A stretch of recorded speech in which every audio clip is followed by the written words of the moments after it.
ইমানের অর্থ কি, আকীদার অর্থ কি, আর দাওয়াত দিলে কিভাবে দিতে হবে। ইমান মানে বিশ্বাস।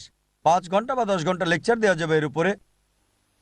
এখন আপনার প্রশ্নটা কি, আমি কি এর উপর লেকচার দিব? কি জানতে চাচ্ছেন? আকীদার মানে কি আল্লাহ সুবহানাহু ওয়া তাআলার উপর বিশ্বাস রাখতে হবে সবকিছুতে। তাই ইমানের উপর একটা লেকচার দেওয়া যায়, আকীদার উপরও।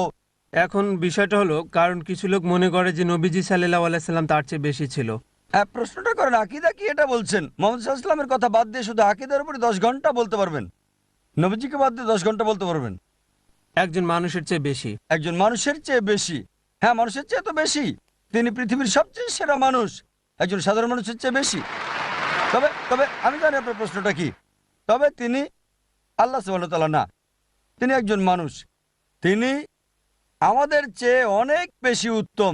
তবে তিনি বাশার, তিনি বাশার। কোরআন বলছে তিনি একজন মানুষ, তার খাবার দরকার হয়, তার ঘুমাতে হয়, আর মারা গেছেন, মদিনায় তার কবর আছে।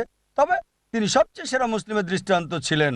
আল্লাহ কোরআনে বলেছেন সূরা কালাম অধ্যায় 68 আয়াত 4 যে নিশ্চয়ই আপনি উত্তম চরিত্রের অধিকারী।